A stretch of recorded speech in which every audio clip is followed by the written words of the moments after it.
You know those times when you find yourself glued to your phone, endlessly scrolling, trying to find the next best thing, or pacing around the room, unable to settle down, or just staring off into space, unable to focus on the task at hand. We've all been there, haven't we? It seems we're masters of procrastination. And let's be honest, procrastination has a bad reputation. We label it as laziness, as weakness, as failure. And every time we do it, we feel this heavy guilt, like we're betraying our own potential.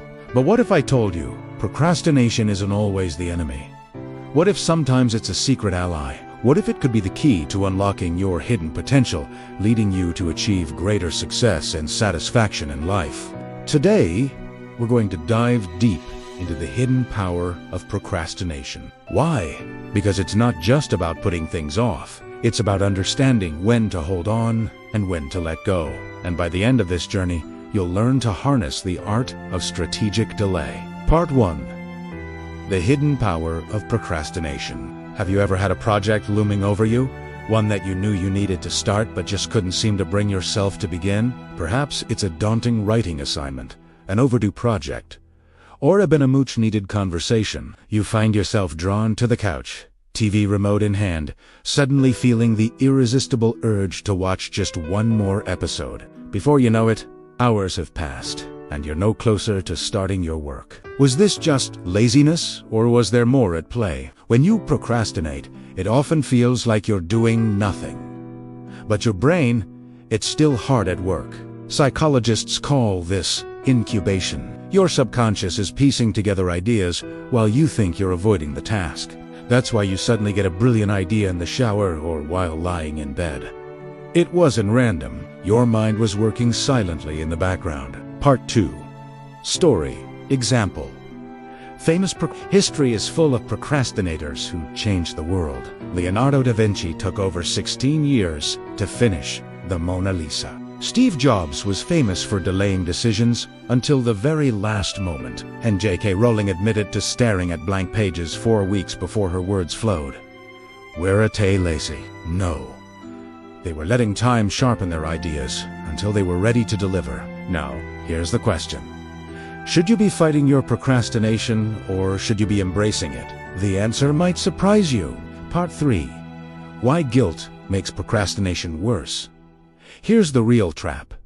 Guilt. When you procrastinate and feel guilty, your stress rises. And stress kills creativity. But if you can step back without judgment, procrastination can turn into productive delay, a chance for your mind to reset and recharge. In other words, the guilt is worse than the procrastination itself. Let me ask you another question. What if the energy you're wasting fighting procrastination could be channeled into your work, increasing your productivity and focus? Imagine getting more done while spending less time stressing. Part 4. 2 types of procrastination. There are 2 types of procrastination.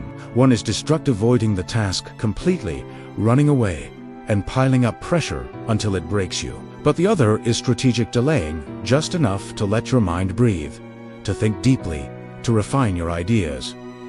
The difference? Intention. Are you running away from the task, or letting the task breathe until you're ready to crush it? Imagine having the confidence to approach any task, knowing you can use procrastination to your advantage. Now that's a superpower. Part 5. How to use procrastination to your advantage. So how do you turn procrastination into power? 3 ways. First, active pauses. Step away, but do something that fuels you. Take a walk, read, meditate. Let your mind wander. Next, creative deadlines. Give yourself smaller checkpoints before the real deadline. This way, procrastination fuels focus, not panic. Finally, mindful awareness.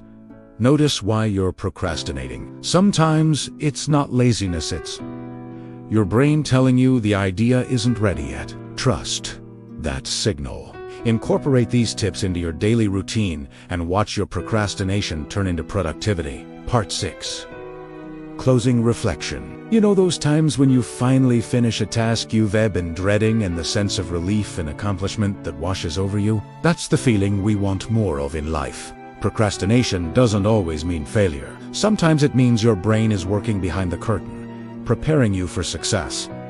The trick isn't to kill it, it's to shape it. So next time you find yourself procrastinating, don't just drown in guilt. Ask yourself, is my mind preparing me for something bigger?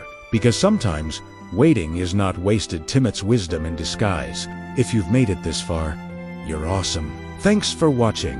If you enjoyed this video, don't forget to give it a thumbs up and subscribe for more insightful mental health videos. And hey, if you've got any other tips or experiences you'd like to share about beating procrastination, leave them in the comments below. Who knows? You might help someone out. Thanks again, and see you soon.